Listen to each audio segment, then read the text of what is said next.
Tudo bem, pessoal? Bom, passando por aqui para compartilhar mais uma palavra. E quero cumprimentar a todos. E a palavra que hoje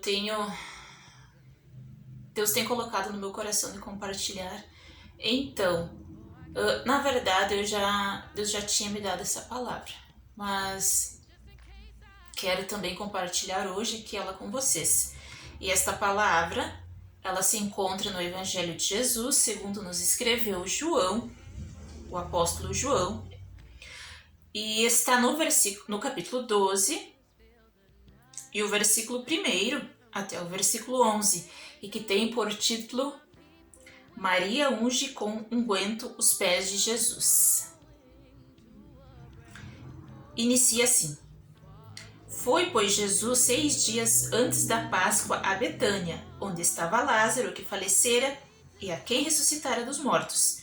Fizeram-lhe ali, pois, uma ceia, dos que... E Marta servia, e Lázaro era um dos que estavam à mesa com ele. E então Maria, tomando um arratel de unguento de nardo puro, de muito preço, ungiu os pés de Jesus e enxugou-lhe os pés com os seus cabelos, e encheu-se a casa do cheiro do unguento. Então um dos seus discípulos, Judas Iscariotes, filho de Simão, o que havia de traí-lo, disse: Por que não se vendeu este unguento por 300 dinheiro e não se deu aos pobres? Ora, ele disse isto não pelo cuidado que tivesse com os pobres, mas porque era ladrão e tinha a bolsa e tirava o que ali se lançava. Disse, pois, Jesus: Deixai-a, para o dia da minha sepultura guardou isto, porque os pobres sempre o tendes convosco, mas a mim nem sempre me tendes. E muita gente dos judeus soube que ele estava ali. E foram não só por causa de Jesus, mas também para ver a Lázaro, a quem ressuscitara dos mortos. E os principais dos sacerdotes tomaram deliberação para matar também a Lázaro, porque muitos dos judeus, por causa dele, iam e criam em Jesus. Até aqui. Bom, o que nós podemos observar primeiramente é que há uma perseguição desencadeada, há uma perseguição enorme contra Jesus, né? Mas isso é algo natural. Nós sabemos que Jesus ele veio por nós, ele veio justamente para isso. Ele veio para salvar os seus, ele veio para entregar a vida dele no nosso lugar, onde eu e você deveríamos estar. O que nós deveríamos ter feito, Jesus ele fez por mim e fez por você. E ele era muito perseguido, justamente por fazer aquilo que é certo. Ele era a verdade, ele era a própria verdade.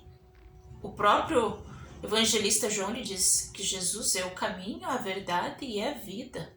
Então, ele é a verdade. E isso incomodava a muitos, incomodava aqueles que não queriam saber a verdade, aqueles que gostavam de viver no engano, que gostavam de viver nas trevas, ou seja, quando se aproxima da luz, tudo vai clareando, tudo vai aparecendo, e justamente eles gostavam de andar em trevas. Por quê? Porque em trevas não se vê, não se nota, não se sabe, tá tudo escondido, tudo se age da maneira como que se quer e ninguém está observando. Mas quando se chega perto da luz, a luz vai dizendo que está, vai demonstrando que está errado. E nós sabemos disso. Então Jesus ele era muito perseguido. E aqui fala que muitos queriam matar até a Lázaro, porque muitos viam Lázaro vivo e diziam: esse é quem? Aquele que Jesus ressuscitou. Então esse povo acabava crendo em Jesus pelo milagre que eles observavam na vida de Lázaro, o testemunho que Lázaro demonstrava, porque Lázaro não precisava abrir a boca, Lázaro não precisou dizer: Jesus me salvou, Jesus me curou, Jesus ressuscitou, Jesus me deu vida. Não. Sim, pelo simples fato de Lázaro estar vivo, ele já era um testemunho, ele não precisava abrir a boca. Ele não precisava dizer nada. Ele estando vivo, ele já era um testemunho. Ele já testificava dos milagres de Jesus. E muitos que viam ele, que sabiam que ele era aquele que estava morto, então muitos viam e criam em Jesus por esse fato também. Claro que Jesus ressuscitou muitos outros e fez muitos outros milagres. E o próprio João que vai dizer, se tudo que Jesus fez fosse narrado, fosse escrito, fosse colocado num papel, os livros do mundo inteiro não conteriam o que Jesus fez. Então ele usou dessa frase, né, para dizer que o que Jesus fez foi muitas coisas, né? E ele era muito perseguido por quem ele era, mas isso é uma coisa natural, isso já estava desde o princípio preparado. Os profetas, há mais de 2000 anos atrás, já profetizavam que ele viria, e João Batista foi o último que profetizou então a vinda dele, e de fato, no tempo em que João Batista está ministrando, está profetizando, então Jesus, ali ele surge, então, como iniciando o seu ministério, né? Aos 30 anos, então. E aqui, mas a questão que eu quero dizer, que eu quero comentar aqui é sobre a atitude de Maria.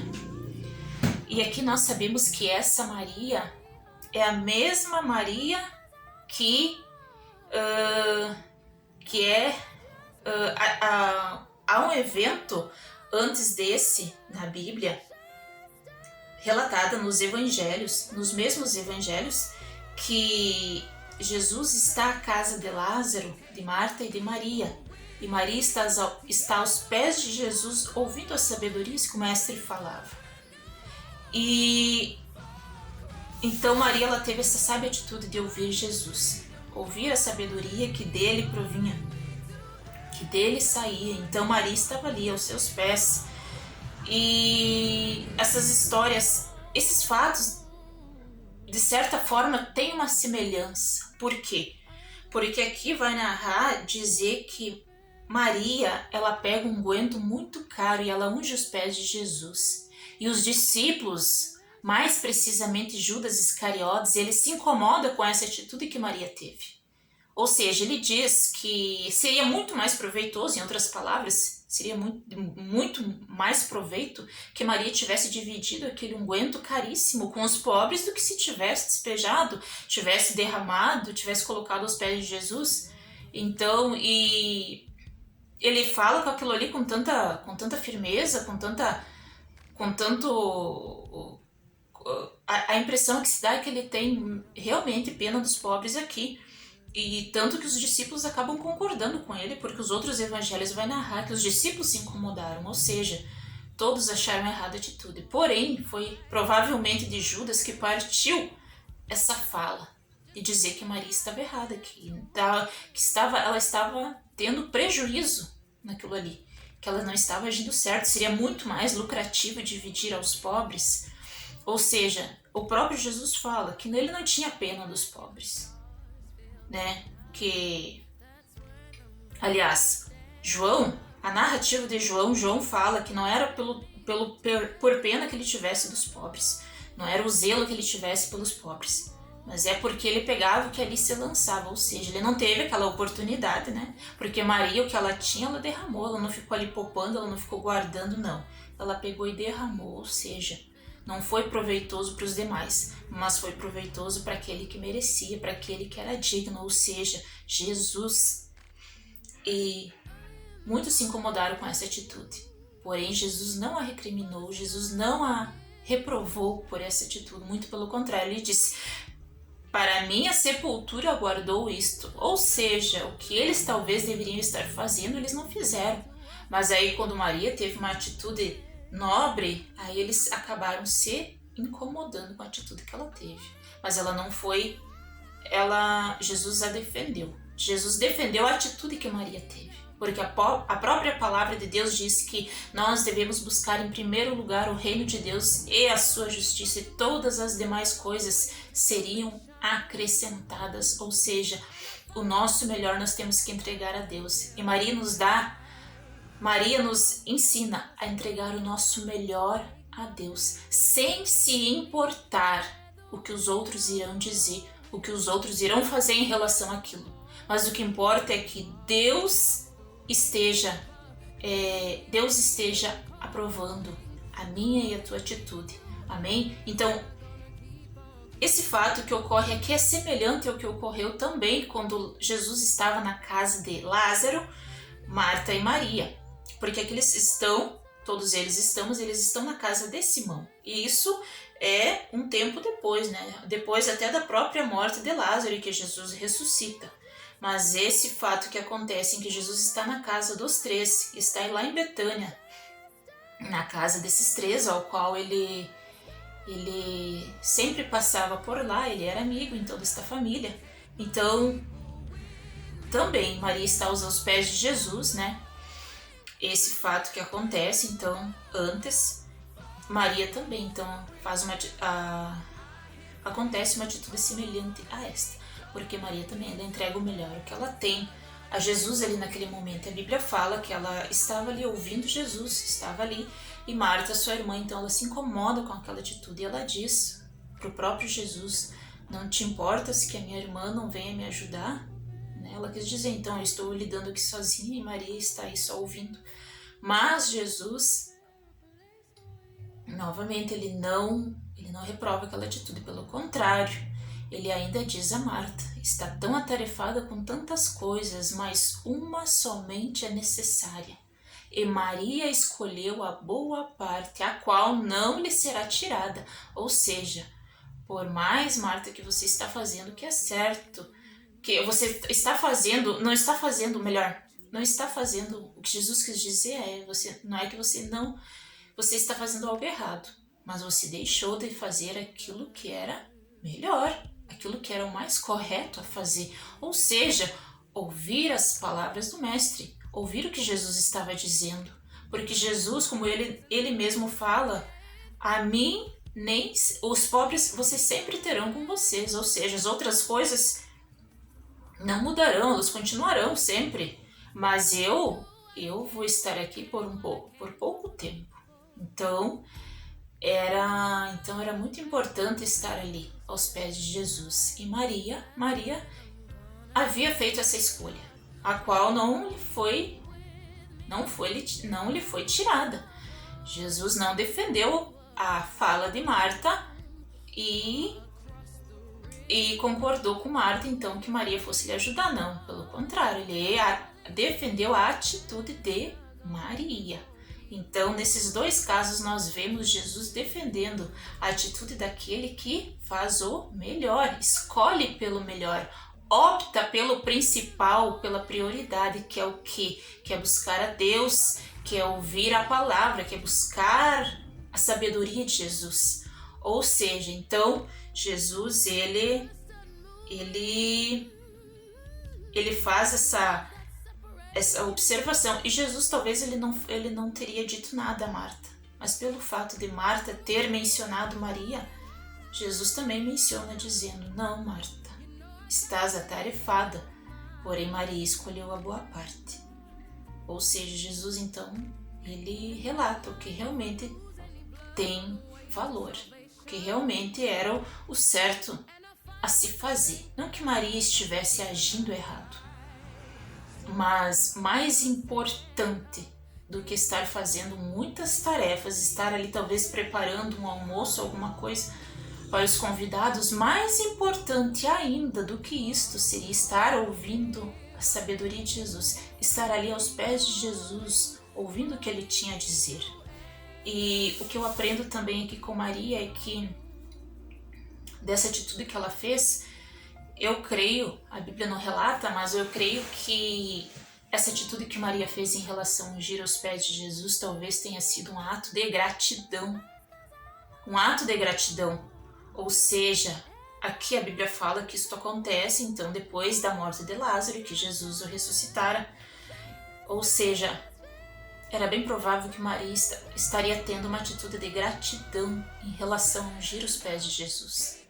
Ou seja, além de ela própria sempre gostar de estar ali próxima a Jesus, ouvindo-o, ela também agora pode ser que ela tivesse uma atitude de gratidão por Jesus ter ressuscitado seu irmão. E então é isso. A Bíblia não relata, mas é muito provável que ela tenha no coração dela essa atitude, que é de agradecer ao Mestre por ter ressuscitado o seu irmão. E nós sabemos que naquele tempo era muito importante a figura masculina no lar. O pai, um filho, um irmão era muito importante. E elas eram 2 irmãs. Então, Deus fez ali um milagre fez um milagre excelente, porque ele trouxe à vida, né, a figura masculina ali do lar. Então era bem provável que Maria ela tivesse um grande sentimento de gratidão para com o Mestre. Ou seja, então isso não lhe seria tirado, pelo contrário, aquilo ali seria como um memorial, né? Então, aquilo ali ficaria em memória o que ela havia feito. E nas 2 passagens, então, nós podemos aprender e observar que o mais importante foi buscar a Deus, buscar a Jesus, ouvir o que ele tinha a dizer. E quando nós damos prioridade para aquilo que realmente tem importância, então Deus ele vê isso como uma atitude de sabedoria, né? Uma atitude correta a se fazer da nossa parte. Ou seja, nós podemos confiar em Deus quando nós nos debruçamos na sua palavra, quando nós buscamos a Ele, quando nós colocamos Ele por prioridade, nós podemos ter a certeza de que nós estamos agindo da melhor maneira. Então que possamos ter essa atitude como Maria teve e que nos sirva de exemplo e que Jesus possa nos abençoar, que sempre tenhamos no nosso coração, em nosso coração, buscar a Ele primeiramente, antes das demais coisas. Amém? Que Deus venha nos abençoar. Então, um abraço a todos.